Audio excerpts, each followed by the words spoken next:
Class 11 के सभी बच्चों का बहुत बहुत स्वागत है। प्रीवियस वीडियो में हमने स्पेक्ट्रम्स के ऊपर बात की थी।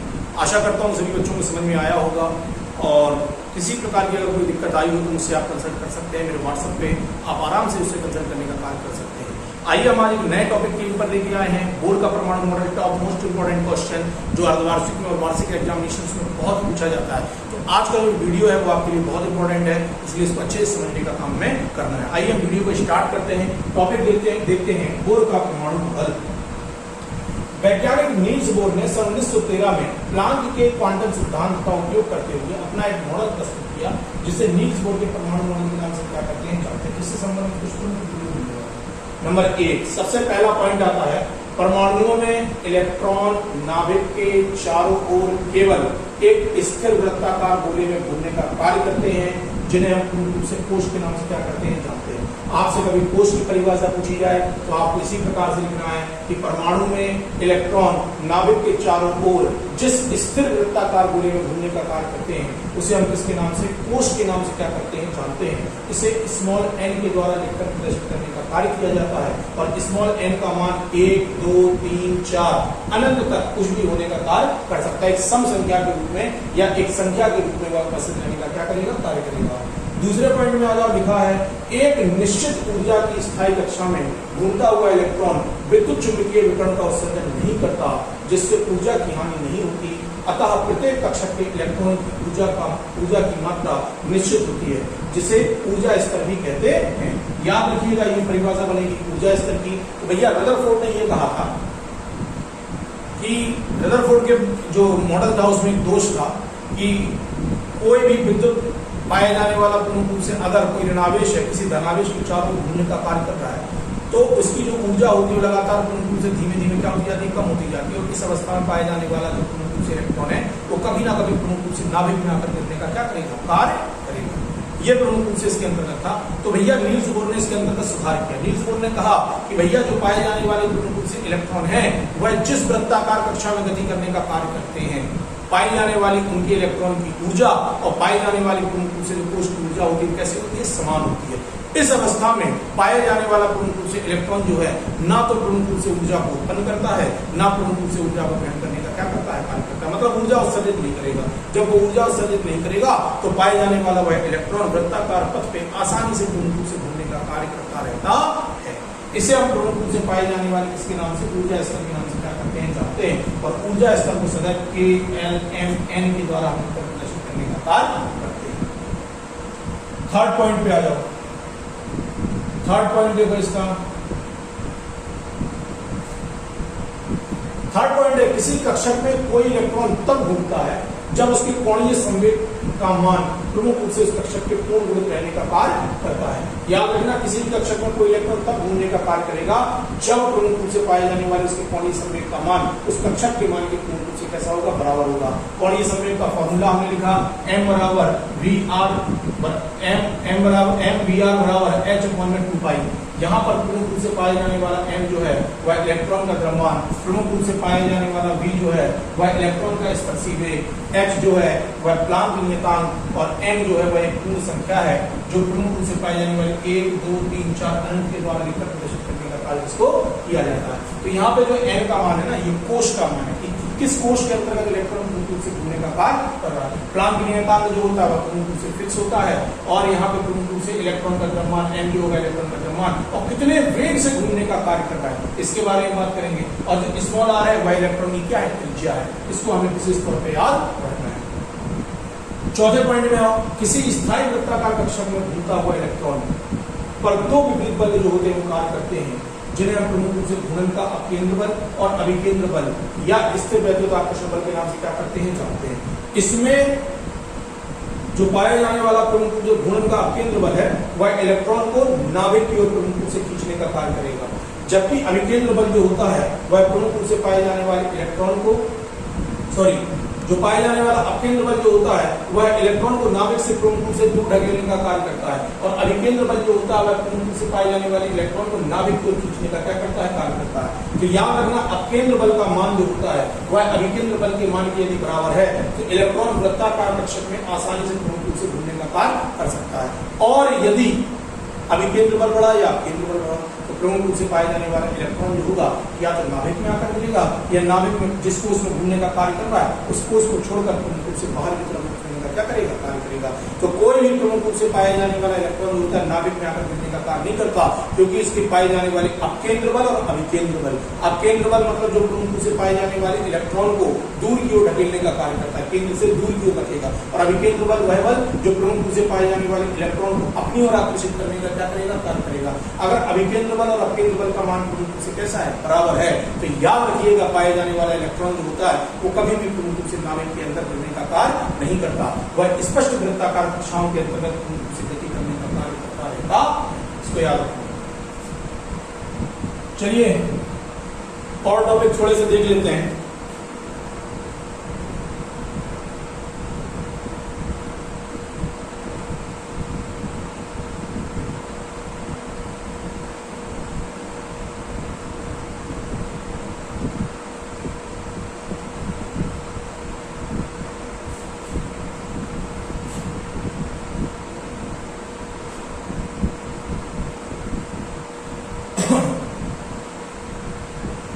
अगला टॉपिक देखिए, अगला पॉइंट, नेक्स्ट पॉइंट आता है पांचवा।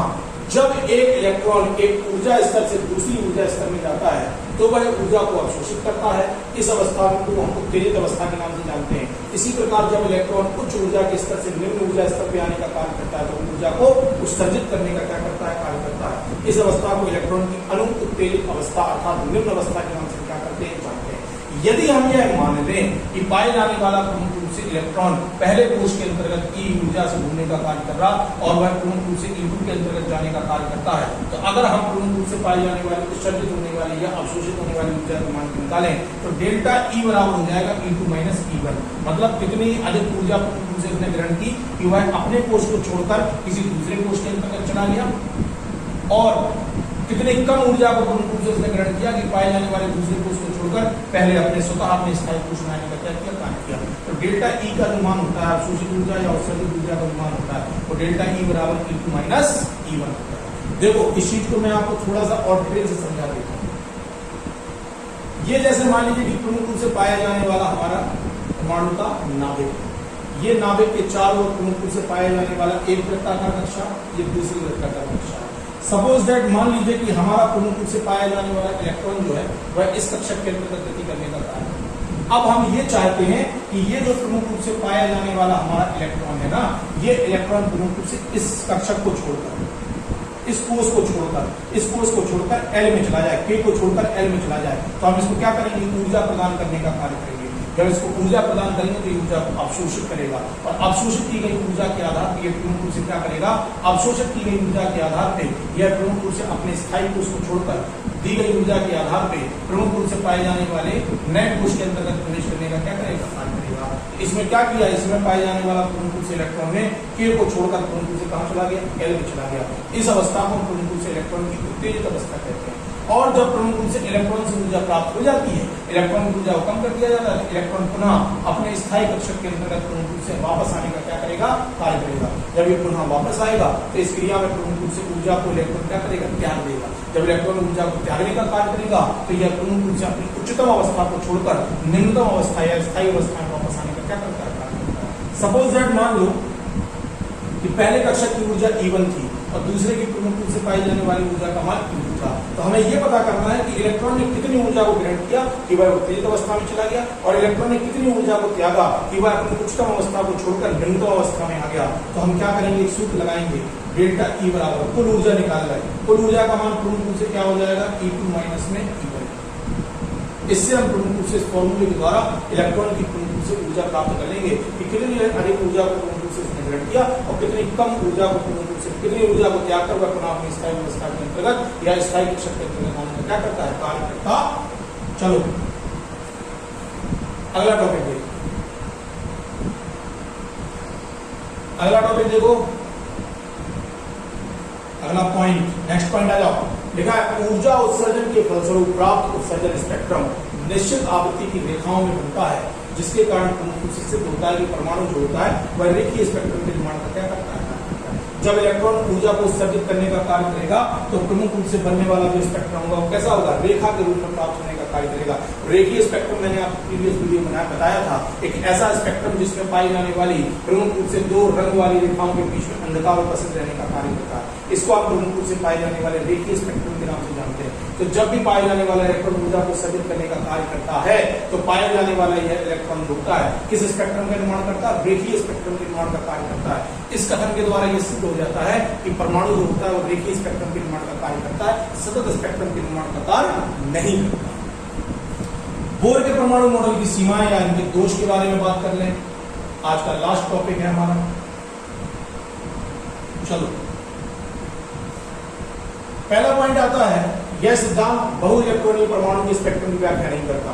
देखो, बोर ने जो अपना नियम दिया ना, वो प्रमुख रूप से पाए जाने वाले हाइड्रोजन के आधार पर दिया।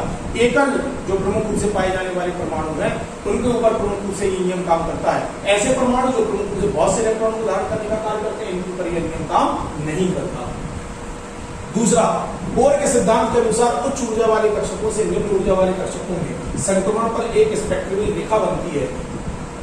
उच्च विभेदन क्षमता वाले स्पेक्ट्रोस्कोप के द्वारा इसका अध्ययन करने पर यह ज्ञात होता है कि हाइड्रोजन के प्रकाशीय स्पेक्ट्रम में जो रेखाएं एकल प्रतीत होती थी वह वास्तव में सूक्ष्म रेखाएं हैं, जिसकी व्याख्या करने में यह प्रमुख रूप से कैसे रहे, असफल रहे। इन्होंने कहा था कि भैया जो पाए जाने वाला इलेक्ट्रॉन है जब प्रमुख रूप से उच्च ऊर्जा स्तर से निम्न ऊर्जा स्तर के अंतर्गत आने का कार्य करता है तो यह प्रमुख रूप से इलेक्ट्रॉन जो होता है ऊर्जा प्रमुख करने का कार्य करता है, जिसके द्वारा रेखीय स्पेक्ट्रम बनता है। इस रेखीय स्पेक्ट्रम का हमने स्पेक्ट्रोस्कोप मतलब जिससे हम स्पेक्ट्रम का अध्ययन करते हैं उसके द्वारा जब अध्ययन किया तो पता चला कि भैया सूक्ष्म रेखाएं जो होती है बनने का कार्य करती है। तो पूछा गया नहीं ये सूक्ष्म रेखाएं क्यों बन रही हैं, तो उसकी प्रमुख रूप से बारे में बताने का कार्य नहीं कर पाए। तो ये प्रमुख रूप से नील्स बोर के परमाणु मॉडल का ये दोष बन गया। अगला देखो, यह मॉडल जीवान प्रभाव और स्टार प्रभाव की प्रमुख रूप से व्याख्या नहीं करता। ये आगे के आएंगे टॉपिक, इनके ऊपर प्रमुख रूप से एक्सप्लेनेशन बताएंगे कि जीवान प्रभाव और स्टार प्रभाव प्रमुख रूप से होता क्या है। चौथे पॉइंट पे आ जाओ, यह सिद्धांत हाइजेनबर्ग की इलेक्ट्रॉन की द्वि प्रकृति की व्याख्या नहीं करता। ये भी आगे आएगा टॉपिक, इसके बाद आएंगे तो आने वाले टॉपिक है, इनके ऊपर हम डिस्कस पूरा करेंगे। अगला है, बोर का परमाणु मॉडल अणुओं की ज्यामिति तथा आकृति को स्पष्ट करने का कार्य नहीं करता। ये नहीं बताता परमाणु मॉडल कि प्रमुख रूप से अणुओं की आकृति कैसी है और उनकी ज्यामिति कैसी है, मतलब किस आकार में बने रहने का कार्य करते हैं। इसके बारे में प्रमुख रूप से नील्स बोर का जो परमाणु मॉडल है वह किसी भी प्रकार से व्याख्या प्रदर्शित करने का कार्य नहीं करता। तो इस प्रकार से जो ये टॉपिक है बोर का परमाणु मॉडल, ये बहुत इंपॉर्टेंट टॉपिक है, इसके दोष बहुत इंपॉर्टेंट है। तो मैं आशा करूंगा सभी बच्चों से कि इस टॉपिक को बहुत अच्छे तरीके से नोट कर लें, समझ लें। किसी प्रकार की दिक्कत या समस्या आती है आप उससे डिस्कशन कर सकते हैं। इसी आशा के साथ मैं पुनः आपके सामने उपस्थित होऊंगा। तब तक के लिए धन्यवाद। एक बात और, जिन बच्चों ने अभी तक चैनल सब्सक्राइब नहीं किया प्लीज चैनल को सब्सक्राइब कर लीजिए, बेल आइकन दबा लीजिए ताकि आप तक नोटिफिकेशन पहुंच सके और आप लगातार मेरे साथ चलने का कार्य करते रहें और कोविड-19 जैसी महामारी में आप उनको से घर पे बैठने का पढ़ने का कार्य कर सकें। इसी आशा के साथ मैं पुनः आपके सामने उपस्थित होऊंगा। तब तक के लिए बहुत बहुत धन्यवाद, बहुत बहुत आभार।